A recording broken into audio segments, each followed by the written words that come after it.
We are rolling. Hey everybody, welcome to a new episode of the Creative Businessmen. Unfortunately, we don't have Daniel with us today. He's been working long hours, needed some rest. But today we have stand-up comic and entrepreneur Jody Morphis with us. Jody, it's good to have you, man. Well, it's great to be here. Yeah. Where are you from, Jody? I am from Meridian, Mississippi originally. Okay, cool. Yeah. I moved, I moved to New Orleans, and then about, I guess it was 2000, September 2000, I moved to Greensboro. Yeah. Okay. And So what brought you to Greensboro? I was looking for a change. I was ready to leave New Orleans. I was kind of burned out, and I came. My mother lived here in Greensboro, and I had a brother who lived here, and I came to visit, and really never left. Oh wow! Yeah. So what brought your other family members here? Let's see. My brother, he married a girl from our hometown, but she got a job with Coca-Cola up here. Okay. And, so they moved here, and then my mother retired, and then she moved up, and I said, what the heck, I'll come. Yeah. But then my brother and his wife, they moved away, and so now it's just me. Oh, yeah. That's funny. So what came first, stand-up comedy or restaurant? Oh, restaurant definitely business? the restaurant. I've always loved stand-up comedy, but I've been cooking professionally for over 25 years. I studied political science in college, and then I moved to New Orleans and went to culinary school, and and just I love cooking, love hosting people. There are a lot of similarities, I think, between stand-up comedy and cooking in a way, that a lot of preparation. You're writing a lot, you're prepping a lot, and then also there's that immediate gratification once you put your product out there. Yeah, Either people love it or they hate it. Well, they're both a form of art, right? Sort of, yeah. And I mean, cooking is more of a science, I think, though, in a way, because I mean, there's a culinary art though too, right? Yeah. Setting up doing the composition of the food and then setting up the restaurant and right, yeah, the plating, the place settings and all, yeah. But the funny thing is, when you're doing stand-up comedy, when something's hitting, people like what you're doing, because there's laughter or there's silence or there's And with cooking, sometimes you think people are having a great time, but then you find out 2 days later when you read the Yelp review, it's like, they really didn't like that. You can see how the business is doing. Yeah. But it's funny you say that the cooking is more of a science, but art and science are very closely related too. Yeah. And I guess I was saying this because, especially when you're baking or something, that you have to be very precise about about what you're doing. And, big trade element to it. Yeah. But I love it. I love cooking, and I love comedy, and so I'm really happy to get to do both. And that's really cool. Yeah, I feel fortunate. So what got you into the culinary world? It's kind of weird. When I was a kid, I always loved being in the kitchen with when my mom was cooking, or when we'd have people over, or going to my grandmother's house. All the action was in the kitchen, and you got to hear the coolest stories, and and hear all the real shit that was going down, and for some reason that resonated with me. And then when I was in college, we'd throw parties all the time, and I loved cooking and entertaining people. I just loved it. And finally I decided, hey, you know what? I was in a band, and it got to the point where it wasn't really going anywhere. And I said, you know what? I think I'm going to go to culinary school and really give this a shot. And I was in my, late 20s when I did. And so I was kind of started out a little bit later. And but got really lucky. I worked for some good chefs, and he really took me under their wings and taught me the business, and here I am now. And, that's great. What were you doing before you went back to school for culinary? I was in a band, played bass, guitar. We did some touring, recordings, and then I played with another band that I was kind of a hired bass player, and then got to tour the whole country, and that was a lot of fun. So you were just playing music professionally. That was how you paid your bills? Yeah, but now it wasn't a lot of money. I don't want because I didn't have a lot of bills. I was, Right. I was a 20-something-year-old single guy living in Mississippi, so it was pretty easy. So the experience far outweighed the. Well, that's great though, man. Like that's I tell people that if you can find something you're passionate about and pursue it, and it's enough to at least keep you alive and let you do that thing, it's good. That's Definitely so. It's I'm lucky that I can pay my bills, by cooking and having the restaurant and and then get to do comedy, which fulfills me in another way. Definitely not in a monetary kind of sense because I'm not that good. In a creative way. But it's it is pretty cool to be able to go in every day and do what you really like to do. And and it is work, but it's fulfilling work. Yeah. That's cool. Well, was this your first restaurant that you've opened, or? No, not really. It's about God. Can you move the mic to your left? Yeah, about 15 years ago, we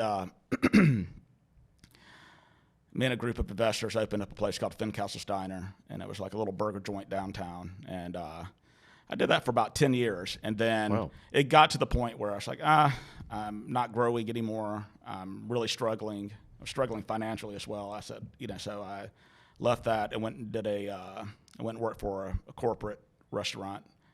And I think I lasted about a year and a half doing that. And I learned a lot, but it was just not fulfilling in any sense of the, it was really, really, really long hours. And plus I was commuting to Winston-Salem every day, leaving at 5 a.m, getting home at 7 or 8, and it just wasn't what I wanted to do. And we had a good friend named Pan Chatley that owned a restaurant called Taipan, and she was moving back to Thailand. So we bought her restaurant, and cool. And we got in at a really good, we opened a restaurant with very little money, and I'm amazed at how we did it. I mean, like when we, our opening day, I think I had maybe $10,000 in the bank to move forward with, and we opened November 15th, and then I remember on December 31st, or when I got my bank statement for December, I think I had $1,500 in the bank, and I was getting really nervous. But then it turned around, and it's been growing every year up until 2020. Well, I think if you want to buy a restaurant, finding one that's struggling is probably the best way, because it's a common joke in the business community that if you want to lose money, just start a restaurant. Yeah. But there's a lot of people that go out of business if they started restaurants. They'll just give them away. Right. So. Yeah. And this, we because we bought the whole thing, all of our equipment, and of course I had to redo the kitchen, and we did a lot of work in it. And it was me, my wife, her uncle, aunt, and my mom all did the painting. It was a lot of work that we did to the place to make it our own, to make it our own space, and that in itself was really fulfilling. Sure. And then it's done well. Of course it could do better, but I've been really happy with the way things have turned out. That's awesome. It's always impressive to see someone, a restaurateur, that can make it in that business, because it is a tough industry. It's surprisingly tough because it's something we all need. Right. But I mean, most things that are in that high of demand are easier to operate, but it's just the margins are so low in food. Exactly. Yeah, and it's pre-pandemic, you could get like your seafood, your meats and stuff. I mean, they were a lot cheaper. Now it is insane, and I understand the supply lines and chains have been disrupted and all, but sometimes though I think it's like, do these businesses know that a lot of restaurants got some government help, and some of it's definitely price gouging, I'm sure. Yeah, and it's just it's kind of it's a weird time to be in the restaurant business, I think, right now. Hopefully, all that stuff will settle back down soon. Yeah, it's really like it's across the board like that. Even in housing is really bad, like real estate and construction. I mean, construction materials are almost 3 times the price now. Yeah, and I think I heard something that starting to see, like the prices of wood and things are starting to Finally level out and go down some. Yeah. But when they spike like that, the new norm, when they start coming down, the new normal though is still going to be higher. Sure. Yeah, they don't want to give up those margins. Yeah. Yeah. But it's kind of, it's been really interesting since we reopened in June that, it's been booming. People, I think, are just, they're ready to get out. Cooped up for a year. Yeah. And I'm like, let's ride that wave because I'm sure that wave's going to die down at some point, and then it's going to, Yeah. Well, it's a great opportunity to really establish a solid base of customers and then hopefully keep going. Yeah, exactly, because we're seeing a lot of new faces, and that's good. And and then a lot of our older guests that we had before 2020 are returning, and Right. And that was those first 2 weeks that we were open, I'd kind of stuffed all of my emotions like way down because I was just trying to put different pieces in their places to get open and to make it happen. And I think I was seeing all these guests I hadn't seen in a long time. And then once, I think it was a Saturday night, like two of my favorite guests came in, and this lady said some of the sweetest, nicest things. I almost started bawling in the dining room. I had to leave. I said, I got to go back to the kitchen. But it finally hit home of like, wow. Yeah. I haven't been in this dining room with other people in 15 months. And that was when that hit, it was like, Jesus Christ. And you made it. Yeah. A lot of restaurants didn't make it. Yeah, it was tough. I'm fortunate that my wife she really kept us safe. Like, she's like, nobody's coming into this restaurant. We did takeout 3 days a week, and I think the main reason we did it was just to get me out of the house and so I wouldn't go completely bananas. And but no one was allowed to come in. No, and so that was really weird because I was used to getting up every day, going in, and then seeing a whole bunch of people every day, and seeing then customers. So now I'm going in, prepping by myself, cooking by myself, cleaning up by myself, and then our guests would come to the front door, and we had a table set up, and we'd hand them their food, and and that would be the only interaction. And usually you'd put the food on the table, then walk away because early in the pandemic you didn't know what the hell was going on, or Were you able to do enough business to cover your overhead? No. Okay. Not even close. That's why finally, and I think it was February, I finally told her, I said we're not, and she knew too that we weren't making, we were not losing money, but maybe barely breaking even, but not quite. But we had to, I cut off my walk-in freezer. We cut off a whole lot of stuff to just reduce every bill. Cut down your overhead costs. Yeah, I'd cut the gas off every day when I would leave just to, Yeah. But it really helped. I mean, my Duke Power bill went from, sometimes it'd be around $1,000 a month to, finally went down to like $250 or whatever. Wow. Which was, it's like, really Jesus low for a Christ, this restaurant. stuff, Yeah. But finally in February, I was like, I can't do this anymore. I'm not gonna do it until we can reopen. And so we just hunkered down and knew that we were gonna be opening again soon, and just waited, and started focusing on getting the restaurant ready for the reopening. And get your staff ready and stuff. When did you officially reopen? God, I want to say it was Is it May? Early or mid-June. Yeah. Okay, June. Yeah. Okay. Yeah. I did. We were going to open in May, but then there were a lot of things. I had to buy a lot of new equipment and stuff. And just from wearing and stuff that we had planned on doing in 2020, but then after we shut down, we're like, I don't know if I want to spend this amount of money on not knowing what was going to happen. You know? Yeah. And so then we had to wait for things to come in. And well, plus restaurant staff is hard right now. It's hard to find staff for restaurants. That's true. When we first, I got my core staff back. That's good. Yeah, my two main kitchen guys who are two of the most talented cooks that I know, and or should be chefs in their own right. Then my son, he washes dishes for us. And then my front of the house manager, she came back, and we got a couple of the other people back from before. But those first 2 weeks, it was because we were so busy that I was having to go online and limit our reservation app to what we could handle because there just weren't enough people. It's the wait staff shortage, right? Yeah, but then I realized that, you know what, just give it time. When people are making money, they tend to talk about it, and and now we're getting a lot of applications, and we're pretty fully staffed now. Oh, that's good. Okay. Yeah. But it took a little while, and I was worried about it, and because, we want to give a really good quality experience to our guests, and I knew that if we went full out, balls to the wall, it would hurt you. Yeah, it was going to hurt us in the long run. And I was like, man, we're in it for the marathon, not the sprint. So you have unhappy customers. That's the worst. Yeah, exactly. And I was like, you know what? I lost money for 15 months. I can lose money for another month until we don't mess it up now. Yeah, you might be this far. But I'm really fortunate that my wife takes care of a lot of the behind the scenes stuff, and I have a really, really, really good staff that's good. And that's the key. You surround yourself with good people that you can trust and that are going to do the right thing, and it makes life a little bit easier. That's one of the hardest things in business is finding the right staff. Yeah. Good employees. Oh yeah. or employees that fit in the right roles. Finding their strengths. Right.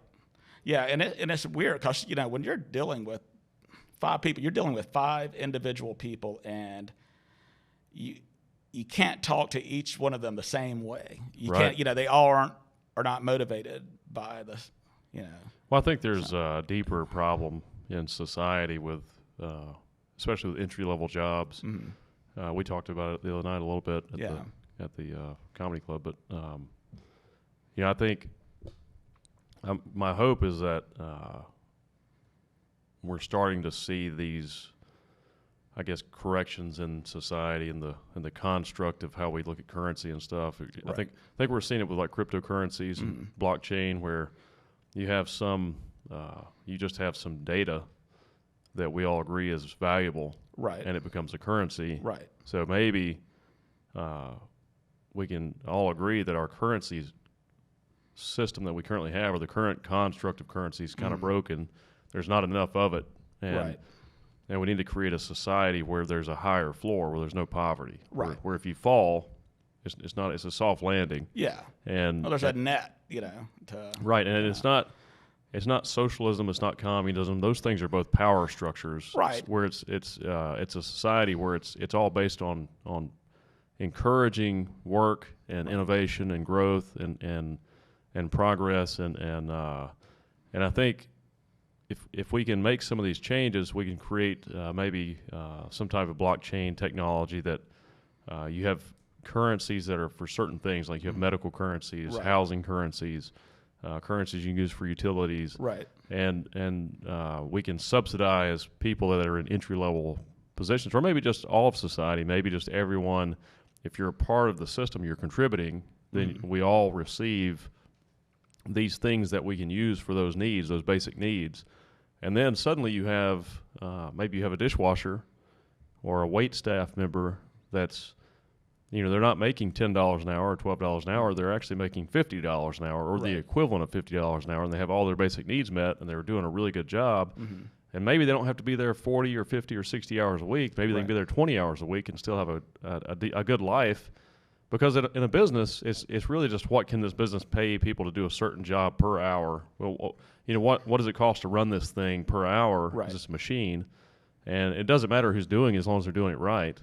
And if you have people that are getting paid really well, and not by the business because it can't afford to do it, but as a society, we can subsidize a lot of that. Right. If we change the construct a little bit. I mean, it's all.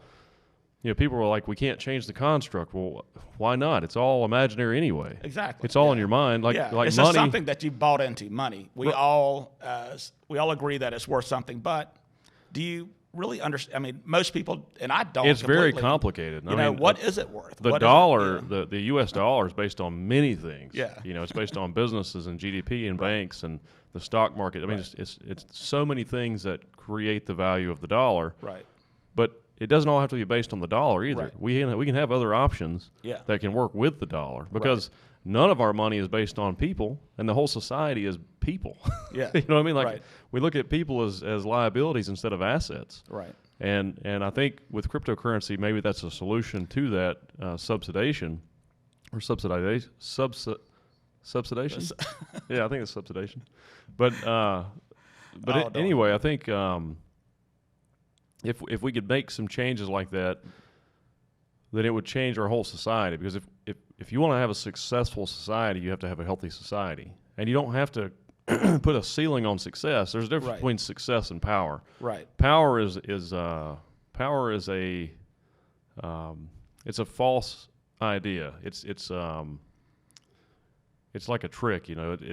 People think, oh, if I can control other people, I can be safe. I'll have more. It's almost like fear, right? It's like I can control all these people, and then I'll have power, and I can do whatever I want to do. But actually, if you can create a society where people are happy and they have opportunity, and they can also pursue their own passions, right, you can do way more stuff, and you can be way more successful. And there'll be more successful people. You'll stop having this big gap between the wealthy people and the poor people. And you won't have poor people. You can eliminate poverty and be as successful as you want to be. And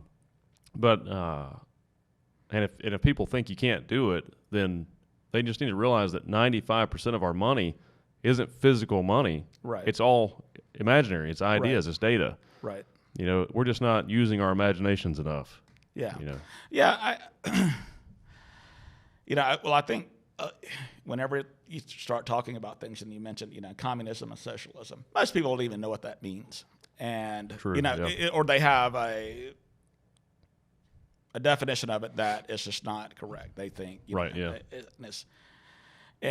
socialized medicine. You know what?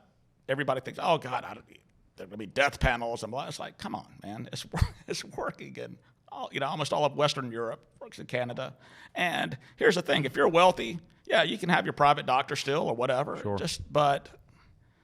And with our system, you're still paying for it through your premiums. We have socialized medicine now. Yeah, it's not the having socialized medicine is not a bad thing. It's the problem is the construct of the currency. There's not enough currency.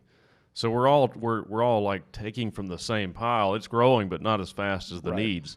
So you're having to say, well, give me some of yours so I can take care of these problems. Instead of just saying, let's just create other options so we don't have to take from anybody. We can create other options that provide all these needs. You know, and also the fear of inflation is highly exaggerated too. I mean, there's inflation for sure, but there's ways around that as well. And I think with cryptocurrencies, you can solve a lot of these problems. You could have a medical cryptocurrency that's based on people in your society. You know, how many people there are, what does it cost to meet a person's basic needs in society, basic medical needs. Every time someone's born, there's more of the currency created, and we all receive it, and we can all use it for our medical needs. Right. And then and somehow through the medical system, it can translate into other currencies to pay doctors or staff or whatever. Right. There are plenty of options. Yeah. And with technology being exponential, I think some of this stuff's just going to solve itself because it'll just have to. Well, yeah, it will event. I mean, because as we're evolving slowly, Right, but actually, I mean, a lot rapidly. faster now. Yeah. But it's interesting, and like with crypto and stuff, I still don't completely understand it, but I want to learn more about it. I read about it, but and then the non-fungible tokens or whatever. Yeah. It's like, I want a fungible token. Well, I want to funge that. The good thing about non-fungible tokens is you can use them to basically copyright things. Yeah, which I'm like, okay, what is it? Like fungible, and I just it's such a great word. And, it's like you take a Funyun ring and combine it with something else. It's weird. Most cryptocurrencies do things with they assist with transactions and security measures for transactions, but they don't have to do anything. Right. You can create a cryptocurrency that has no real function other than just being a currency. Right. And that's like with Dogecoin. That's what that's Elon Musk's point. That's what he was trying to tell people is like all money is imaginary. Right. It's all a construct. We just believe in it, and that's why it works. Yeah. And we all agree it does a certain thing. Dogecoin he was saying, you can take this arbitrary thing that means nothing. That's complete nonsense, but we could make it make sense and make it something that's valuable. Right. And we can do that with anything. Well, which is what we did with the dollar. You know. Right. It's the same thing. You know, because it's a lot easier. Hey, here's $1 for that apple instead of like, oh, here's a. Well, we used to base the dollar on gold. Yeah. On metals, but we quickly realized, or they quickly realized, there was not enough metal. Right. There was not enough gold to meet the demand of all the people, and it would just eventually be worthless. The money would be spread out so thin that it wouldn't be worth anything. So they changed the basis of the money's value on other things like businesses and banks and GDP and stock market. But it's still like we could just base it on people. You know, it's we just look at it the wrong way, and I think that is based on the desire for power and greed, and like I said, that's a trap. You know, it's not real. That doesn't. It'll never win. Even if you look at like Stalin or Hitler, they had that same mentality, like control everything, control everyone. Yeah. You create these big socialist or communist empires, but eventually those things collapse. Oh, they do. Yeah. I mean, thankfully. Yes. Yeah. Power typically collapses or gets taken by something else, but we just usually by somebody else seeking power. Yeah.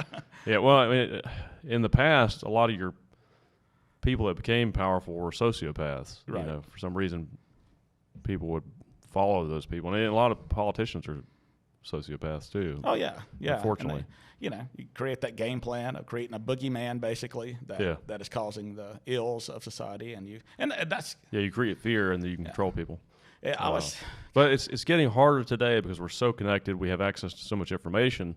When the government wants to start censoring everything or controlling your ability to access information, we're all like, hey, cut it out. Like, we can see what you're doing because we can see everything. You know, like it's harder for people to get a grip on society that want power because we're all so connected. It's like a slippery ball that just keeps growing and you just can't get your hands around it. You know, so yeah, I was earlier in the week I was listening to Mark Maron. He was interviewing the WTF podcast. Yeah, it's a good one. Yeah, he had not Bill Simmons, but the great producer. He did a lot of did Tom Petty's latest stuff or later stuff. He did Johnny Cash. Produced the Beastie Boys' first album. Also produced the Run DMC. the Black album. The Black album by Metallica, I believe. Yeah. He's got his own show too. I can't remember. Yeah. He's got one on Hulu where he's. I'll research it while you're talking. But he's a big pro wrestling fan, and he said, he finally said, America, and Donald Trump helped people see it that politics is the ultimate pro wrestling. Was it Rick Rubin? Yeah. And he's like, politics is nothing but pro wrestling. It's scripted. Right. Bad guys, good guys, and it's all. And he said, "There's no accident that Donald Trump is in the WWE Hall of Fame or whatever. Is that he, It's a performance. Yeah. It's a performance designed to distract people because if you can divide people with political parties and ideologies, and you just make them argue all the time, you can do whatever you want to do because everybody's distracted. Yeah. Yeah, that's why political parties are such nonsense. Like, we're all on the same team. Let's just work together with good ideas and forget about all the nonsense. Yeah. Forget about all the shit that doesn't really matter. Right. And which they get people so excited about. It's like shit that doesn't matter. Yeah, or they take things that do matter and they entangle them in politics and then create a narrative on two different sides that are both designed to distract you from actually solving the problem or dealing with the issue. Exactly. It's like, life is a parade coming down the street, and, you got one side of the street, the other, and it's like, not every, hey, I want to get in the parade, and I don't want to, nothing is black and white. Everything is kind of gray. We're all, and it's just very few things are absolute, I guess. And no, it's true. Like the whole good and evil thing. It's really a lot of that is just fear. Right. Yeah. And it fear and power, and we really. I think for me, I try to look at things and see what the interest is behind the idea. Like, why is this? What's driving this idea? What's the goal? Right. Is this based on a power structure, or is this based on really trying to help humanity and society? And a lot of the stuff with politics is based on power. Right.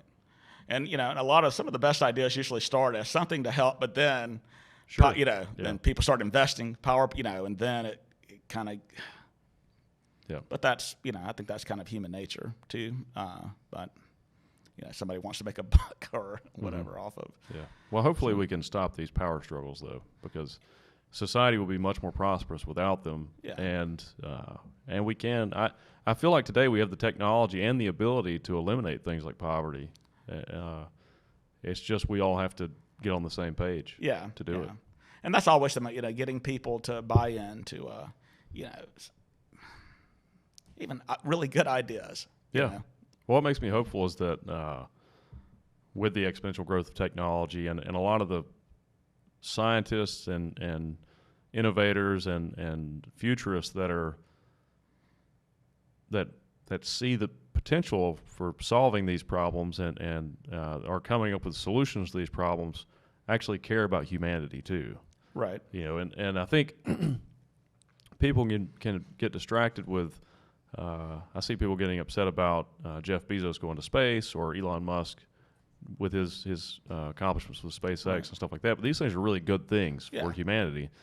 And guys like that, their whole goal was to create an empire strong enough to just advance these technologies so we can do bigger things it's as funny a society. Because I watched the thing, and honestly, it made me kind of like Bezos more. He really showed his humanity in his interview. I didn't see anything wrong with the guy. And then he gave away $200 million when he got back. Yeah. To Jose Andres, one of the greatest.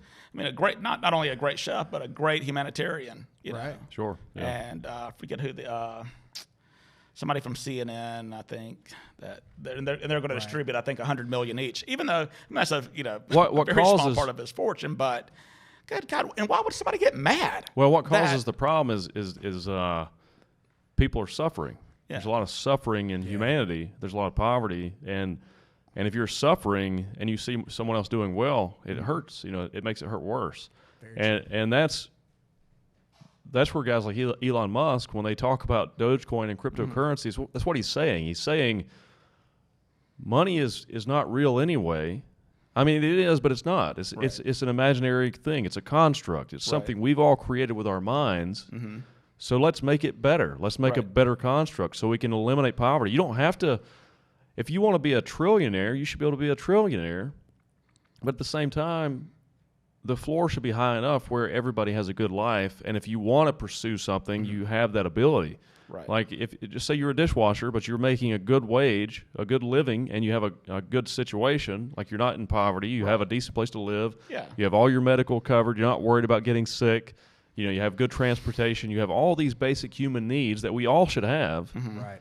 And then if you say, well, I'm going to spend 20 or 30 hours a week doing this dishwashing job, which is not great, but I don't mind it because I get paid well for it. Hey, man. Then I love washing dishes. Then I'm going to spend the rest of my week doing something I'm interested in. Maybe I want to paint, and maybe this person becomes a really good painter, right? Or maybe they want to take some classes and they figure out they're really good at physics or something. Yeah. So eventually, the goal is to not be a dishwasher your whole life and do something you hate and barely make it and barely be able to provide for yourself or your family, and then you get to the end of your life and you're just like, man, I just regret everything because I didn't do anything. I couldn't do anything because I had to feed myself, and it took all my time, and now I'm just depressed and I'm sick and I'm sad.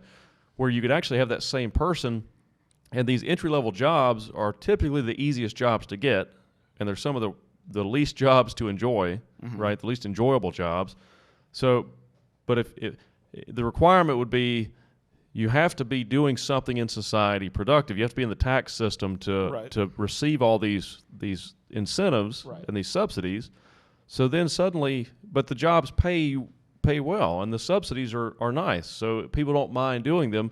And these entry-level jobs go back to being entry-level jobs, and people will move on from those to better things. And then we can actually see people's true potential too. Because there's so many people that have incredible potential to be artists or engineers or scientists or whatever, but they don't have the opportunity to pursue. Right. They're born into poverty, and they just live their whole life in poverty. Yeah, and not everybody's the same. Like some people just don't have the motivation to escape that. And they don't, they're trapped there. They don't have the motivation to escape that. But then they don't like think ahead or forward. They're not allowing themselves because probably they can't. They're not used to it. Exactly. You're to born, it's like, am I going to eat tomorrow? Because what Bezos is essentially doing, we need to do it. We kind of been needing to do this for a while.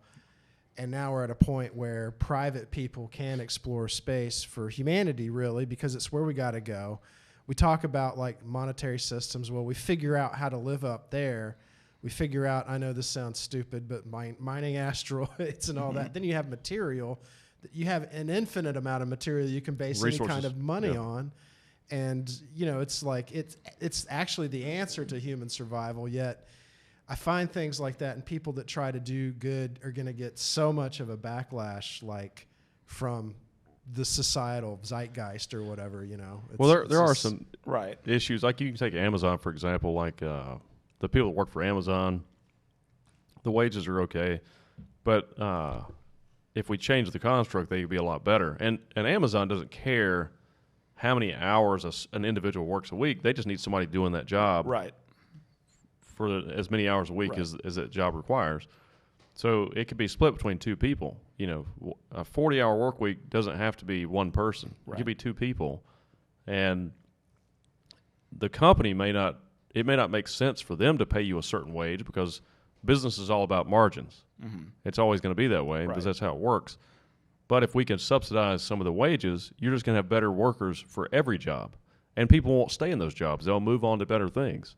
And that's the goal. And then with Jeff Bezos, as far as his ideas for space and stuff, he has some great ideas. His whole plan and his whole plan from when he was young, I think in college or maybe before that, was to create enough wealth where he could create a space corporation or a space company to eventually put manufacturing in space, so that we can take the planet and just use it as a residential place. So the planet would just become residential, maybe some light industrial stuff, but all of our heavy industrial work would be in space. Right. And then we could just create a paradise or just make the planet the paradise it used to be, right?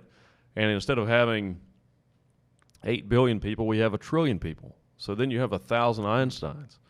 And then we can start, spreading out into the solar system and eventually the galaxy. And I think that's probably going to happen, but who knows how long it'll take. Well, the funny thing is that idea alone almost sounds, somebody said, hey, this is what I want to do. You're insane. It's what but you're never going to get, he's not going to get there, that ultimate, while he's still alive probably. No, yeah. But he's moving slowly in the right direction. And he's planting the seeds. And in order to gain that kind of, to make that kind of leap or whatever, you got to take, you got to go A to B to see, But that's what we do. We take each other's ideas and we build on top of those ideas. And I think that's what we're doing overall. I think, to think we're doing anything is kind of hubris. I think it's we're a part of this thing that's evolving, and it's probably some type of universal consciousness or something. Like it's all connected. Right. Our perception of reality is very different from what it actually is. Right. And I think we're trying to stop losing information because we're able to write down information and store information and then share information. So you can take a person's life's work and you can read it and study it in a fairly short period of time and then expound on top of it and take it to the next level. And that's what we're seeing right now with the exponential growth of technology. You've got all these different minds taking the works of other brilliant minds and expounding on top of them. So it's not just this linear thing. It's happening all at once in many places with many people. Right. But I think the more and more we get connected, the less information we lose. And we're eventually going to reach a level where we can share ideas in real time without even using language. Right. We can just give each other ideas. And I think that's when you're really going to see a jump in advancement. And also you'll see, hopefully we'll see a big jump in empathy. Yeah. Which it solves a lot of those problems. Right. Yeah. I think that's something that is really missing in society is empathy. Sure. And I always find it weird that the people that seem to be the least empathetic are the people that are in the same boat, basically, with the people that they should be showing empathy towards, but for some reason they're convinced by the politicians, by the people in power that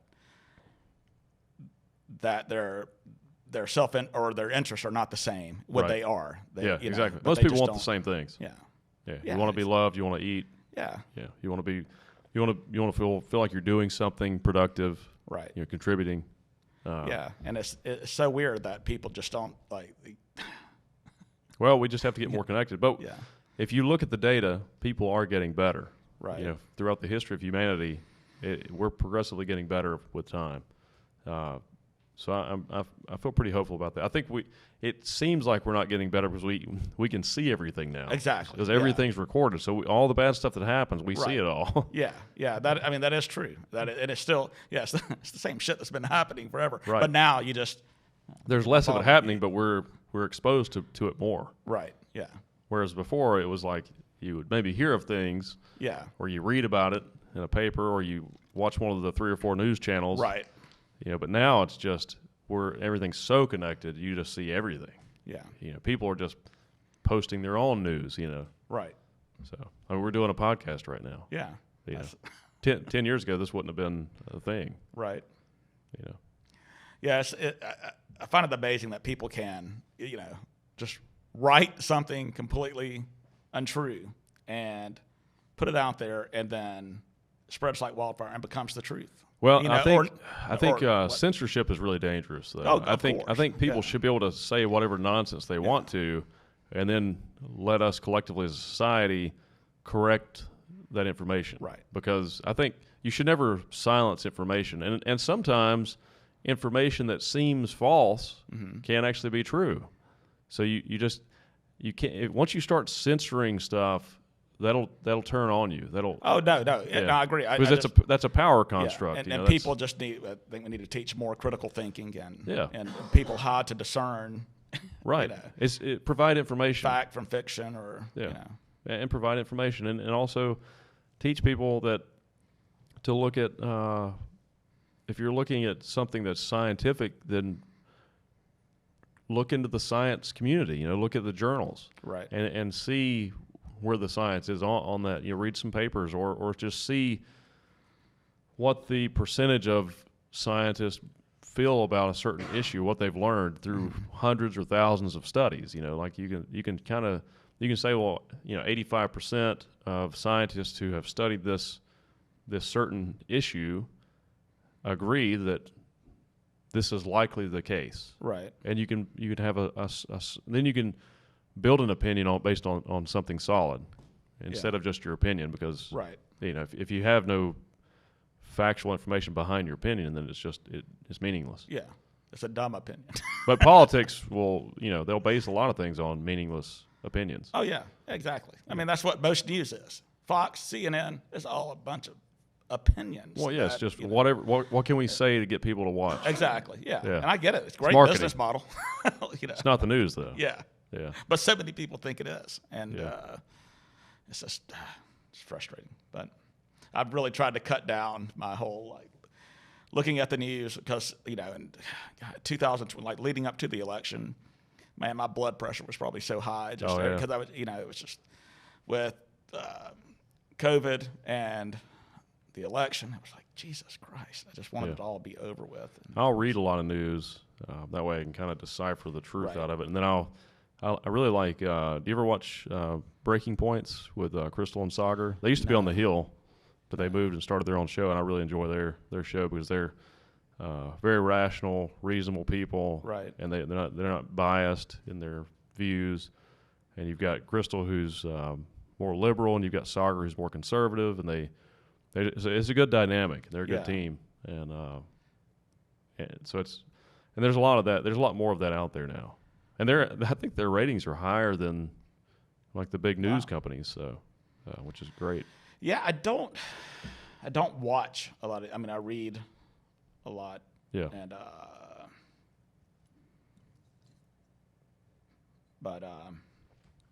so I try to. I follow a lot of experts too, because they'll discuss a lot of these things too, and you're getting a more.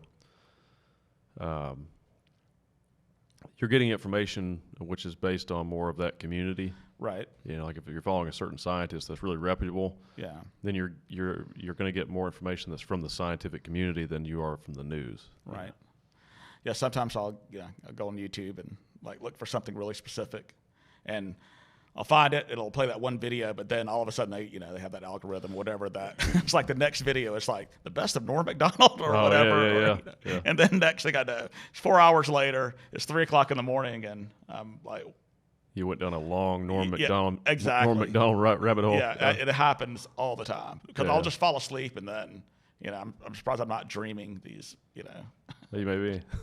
Little bits or whatever, but. Yeah, and I've gotten when I'm going to bed, I have to watch something kind of funny, lighthearted, or that's. Sure, I'm the same way. Because if I'm slow watching your mind something, down. If I'm watching something that's either scary or traumatic or whatever, I just have terrible dreams and I can't forget it, and I'll wake up and I'm exhausted because my mind was racing all night trying. Yeah, for me, I just have to stop thinking about all the shit I think about during the day, and just slow my mind down. So I watch something that's like comedy or nonsense, so I can relax. And so that's what I like, silliness. And that's what I always loved about Conan O'Brien and David Letterman. It was kind of silly. And so it's nothing I'm going to really think about. Yeah, exactly. I'm just going to laugh, chuckle, and. So I'll watch something that makes me think about it. I'm just going to keep thinking about that. Oh yeah. And then I won't be able to go to sleep. Yeah, I get a little obsessive about. Right. Once I'm thinking about something, it's like it will not.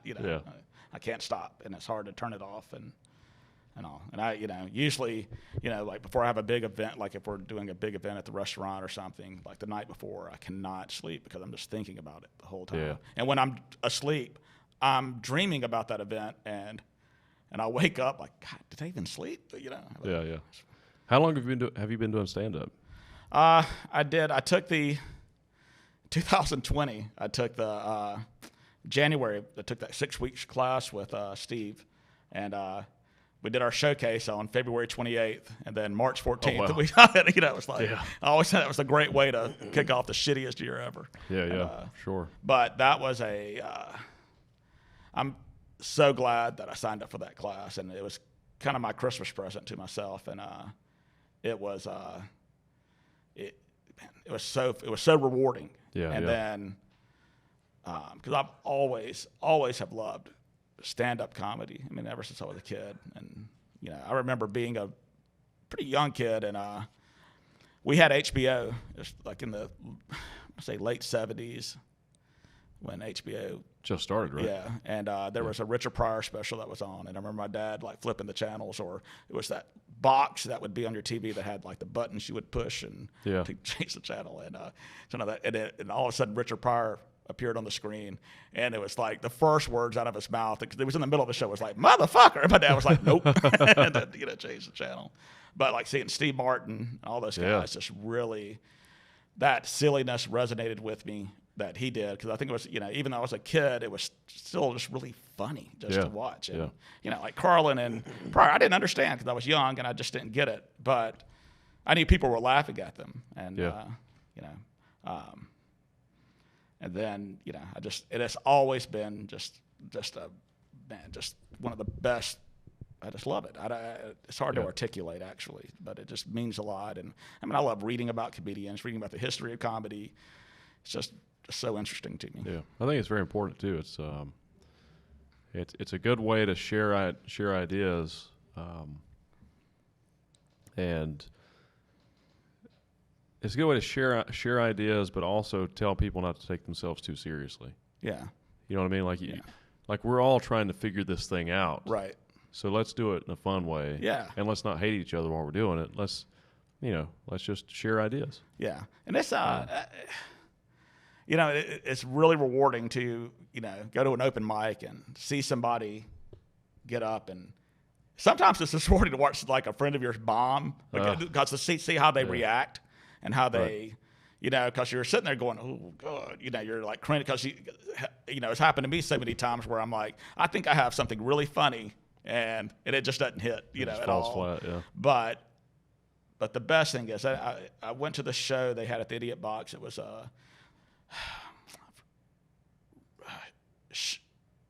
I'm going to mispronounce this last name, but it's like Scheidner or something like that. Rich Scheidner. Oh, yeah. I missed that. Yeah, he did the history of comedy thing, and it was really, really cool event. And there weren't that many people there, but it was really nice. And as soon as that was over, I was with my wife's uncle, and we walked to the next door. I was at the mic next door. Yeah. And that was the most killer open mic I think I've ever seen. And when I got there, I think maybe you'd gone up, then JD. No, not, is that his name? Yeah, JD, yeah. JD crushed, and then Eric crushed, and then Rich. Yeah, went and it up was and like I was almost in tears. I was crying so hard. It was and, awesome. and my wife's Uncle Eddie, we call him. He was just like, oh my God, and it felt so good to be a part of that communal. Just everybody was laughing, and it felt like it was one of the best feelings I've ever had in my entire life. Seeing everybody around just laughing so hard, and then watching people just crush it. And I mean, you know, 3 people in a row just. It was everybody did good that night too. Yeah. There was that vibe of you could tell that people were in that mood to laugh and to, you know. It was a good crowd. Everybody was on their game.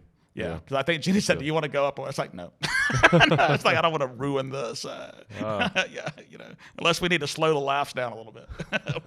Hey, you should have went up. No. It was a good night. Well, I was just, you know, sometimes I enjoy as much being just watching, right?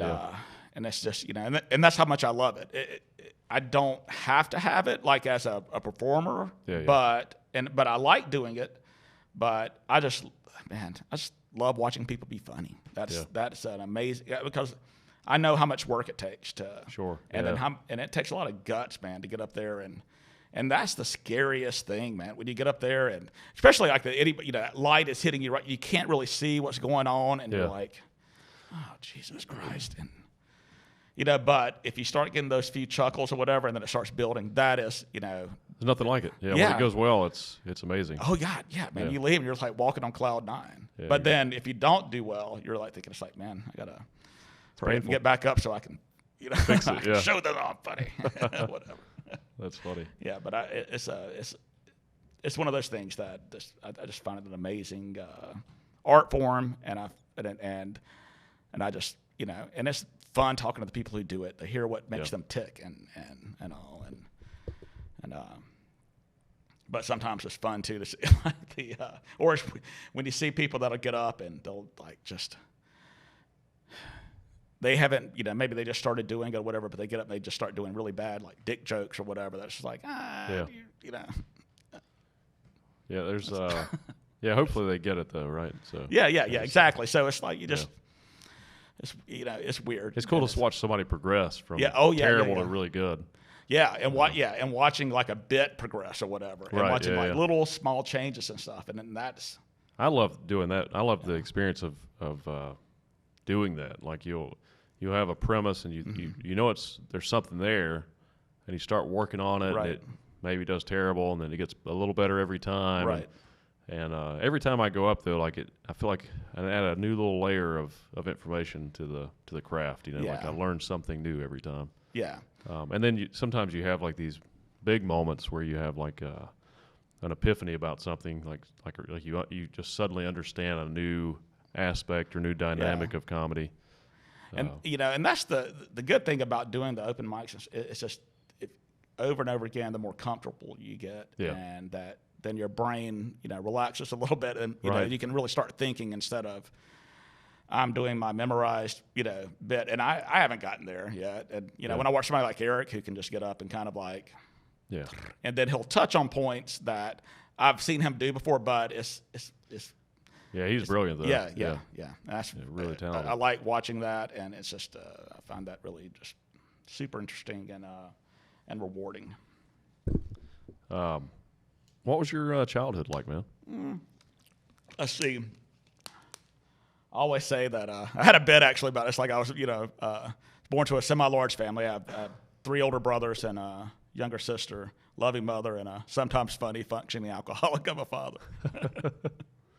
Which it was really, you know, sometimes it was terrifying sometimes as a kid, but it wasn't all terrifying. there were moments where it's like, God, this dude is fucking crazy. But and he probably had some traumas when he was a kid too, right? Exactly. And he carried those. Different generation. But also he was a beautiful man. He loved us, but also he drank too much and could be violent sometimes. But that wasn't, that's what I was talking about earlier. It's like, there's a lot of gray. That's the pain coming out, right? Yeah, and there's different aspects to people. It's like, I won't always remember him as one way, Right. Yeah. So, everybody's complicated. But it was a good. But overall, though, I had a great childhood. I mean, that's good. Yeah. My mother worked for Bell South for like 30-something years. My father was an engineer with Ashland Oil, and so pretty happy childhood. Some trauma, but Did they always encourage you to do the stuff you were interested in? Or? Yes. Yeah. That's good. And that's one thing that I will say about my dad. I remember we were this band that I was hired to play in. We were doing a showcase in Memphis, Tennessee, and we pull into town and we go to a record store, get out of the van, go in and go buy some records, come back, van's gone. Oh wow. Yeah, like 2 basses, like 4 guitars, drum set, 4 amps. So I mean, like a lot of money just drove off down the road, and I was like, oh God, I didn't know what I was going to do. I didn't, but my dad had just retired, and I called him up, and he said, hey, just go. And there was this, I think it was called, Mississippi Music. It was like a big music store. He said, just go and pick out what you want. Tell them I'll come pay for it tomorrow. And he did, man. That's incredible. Wow. Yeah, and that was, because I think they wanted me to have the opportunities that they didn't have. And but I remember after that happened, I was like, oh my God, he just, just out of nowhere, it's like, hey, it's going to be, that's going to be like $2,500 worth of equipment, basically. Yeah, and, which back then was a lot more than today. And it's still a lot. It's more like 6,000 or 10,000 now. Yeah. And but he knew that I had this, that we were about to hit the road, and we were going, New York, then out west, and but it was, I was always, I'm still grateful like that. He made it that easy. Didn't make me grovel. Didn't make me, it's like, he's like, no, I got it. I know this means a lot to you. And my mother's always been like that too. They've always been very, very supportive. My mom always made us take, she made us play sports and take piano lessons, guitar lessons. There was always music. There was always sports too. I think she really wanted us to become, really good at sports for some reason. That's awesome, man. Yeah, but it kept us busy. She worked full time, and there was 5 of us all together, so she had to keep us moving in different. Now, do any of your other siblings do anything creative now, or? No. Well, my older brother, it's my oldest brother Troy. He passed away last year, but it was the longest. I always. I thought it's like I would used to say, well, I lost my other brother. It's like, but I know where he is, and but he was creative in a mechanical kind of way. Okay. Yeah, he being the oldest, my father really spent a lot of time with him. My father was very mechanically inclined as well, and so he was one of those guys who could fix anything, and could make anything, and he did that. That engineering mind. Yeah, and then, but. No, I think I'm the only one that's in any, that we were all entrepreneurs and stuff at that's cool. point. Yeah, my other 2 older brothers, Paul and Emmett, they had I remember when I was a senior in high school, my brother Paul started the company called Mr. Paul Snowballs, and he had a truck. He would drive around, like snow cones. Yeah, had this speaker, and we had bought like a shed and put it in our backyard, and with an ice crusher and everything, and we'd crush ice every day. And then we ended up getting 2 trucks, and nice. And we'd drive them around. And one time we were in this little quiet suburb, and my dad had like taken the back doors off of it was like a bread truck that would have the little back door you would open, but he cut it out, and he built a screen door that you could just knock out, so we could hose out the truck every day. And, that's good. Yeah. So we're on this little street, and all these people are out mowing their grass. It's middle of summer. It's like a Saturday, and I just waited on the last person, and then my brother, before I could sit down, he took off in the truck, and so I went, I fell backwards and hit that screen door, and then like fell out the truck, like right onto the ground. And I was like, it seemed like everybody stopped what they were doing and just like looked at me, and I was so embarrassed. I was like, it's one of those things where you get up, it's like, I'm okay, I'm all right, and then picked up the screen. Though, I picked up the screen, put it in the truck, and took off. Was that in Mississippi? Or? Yeah. Why did he stop that business? Well, we just went to college and okay. It was a kind of a summer thing. I mean, we did it for several years, but then it just kind of It seems like that could be a good business to grow. Yeah, and especially down there. Then we ended up, when I moved here, my brother started a company called it was called Ice Wheels, and he had this partner named, I think his name was Noam. He was from Israel, and Noam would go back to Israel and recruit his friends there who'd like just gotten out of the army or the service or whatever, still young, and they would come over here, and we had like 18 trucks, wow. like the Good Humor style trucks. That's awesome. And we'd lease them the vans and the trucks, and sell them the ice cream. They would go out and like kill it. I mean, these kids would go out at like 8 o'clock in the morning and stay out until like 8 at night or whatever, selling ice cream, and they would just sack away cash over the summer. And that's incredible. Yeah, and then finally we got out of that, and then I had Did you sell that company or? He ended up selling it. I had a very small piece in it, and what I did with my piece, we started another company called Cool Beans Coffee and Ice Cream, a coffee shop and ice cream store that pretty much hemorrhaged money for about a year and a half or whatever. Then and got out of that, and that was that was a fun experience. I learned a lot about business and what to do, what not to do, and about commercial leasing and stuff like that. The snow cone business sounds like a great idea because it's the products are cheap. Yeah, like your materials so sugar, cheap. Yeah, ice, sugar, big water. margins. That's where you make money. Yeah. But then so I think we always had a entrepreneurial spirit in our family. At least the boys did. Yeah, because I think we were just like, man, Yeah. Well, you said you had trouble working for the corporate yeah. chef job too, and that makes. I mean, if you're an entrepreneur, it's hard to work for somebody else. Yeah, because you have your own ideas and you want to create things on your own and do your own thing. That's what you should be doing. Yeah, and then you see, you know, like you'll see processes that they have that you're supposed to do it, but it's like, you know, but you don't want to be the asshole. It's like, I know better. You do it this way. They're like, you sure. But and plus, I mean, I've always loved just working and making, because I mean, as a kid, it was so gratifying to be able to go, hey, I'm going to buy these pants or or buy this guitar or whatever, because I don't have to ask for it. I was poor as a kid, so that's what motivated me to work, because I needed money to buy stuff. And I needed to buy clothes and buy a car and those things. So we were definitely not wealthy, but not poor. I mean, we're just kind of in the middle. But it was a lot of you, though. Man. Yeah, and expensive. But we knew if we wanted something, you had to do extra. Yeah, exactly. You go out and cut grass, you cut whatever, and that's cool. Yeah. Any advice you have for new restaurateurs or people that want to become entrepreneurs or start their own business or open a restaurant? Run away. No. Maybe in about 5 years I'll have one for sale. No, just due diligence. Know what you're getting into before you sign that lease, or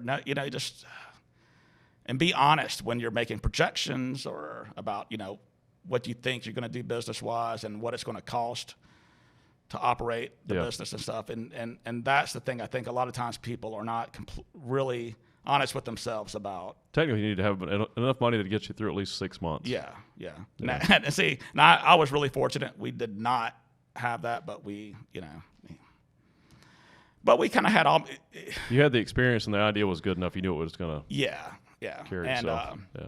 And that the fact that we were able to buy everything at one time, basically, and then had to go, buy some new equipment and stuff. So it was almost turnkey, but not quite. I mean, we had to put a good amount of work in redoing things and stuff. Sure. But and I knew that it was going to hit, but it was scary. It always is. Yeah, it's man, always a risk. Yeah. And it's like people could, like my wife's parents would come like 2 or 3 times a week during those first 2 months, and sometimes at the dining room there'd be like maybe 3 other tables, and I think they were kind of like, oh shit, but then finally, I mean, it was really weird how it just after New Year's of 2016 January, it just turned around and started building, and that was such a big relief. And, that's awesome. Yeah. Very cool. Well, Jody, it's been awesome having you on the show, man. Thanks, man. I enjoyed being here. How can people follow you online? Instagram, Blue Denim, Facebook, Blue Denim as well. And then your website? Website, bluedenimgso.com. What's your personal Instagram too for your comedy? I don't have one. Oh, you got to do that. Yeah, I know, and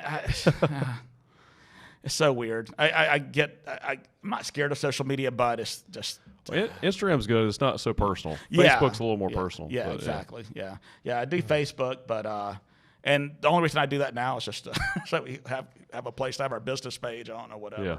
But Gotcha. well, I need to get one though. Yeah. But you guys be sure to follow him on Blue Denim on his Instagram for his restaurant. Go check it out if you're local. And again, it's been a pleasure to have you on the show. Yeah, thanks a lot. Come check this guy out at the Idiot Box on open mics. He's really good. Oh, thanks, man. Yeah. Appreciate it. Well, guys, if you enjoyed the episode, be sure to like and subscribe. We'll see you next week. Bye. Awesome.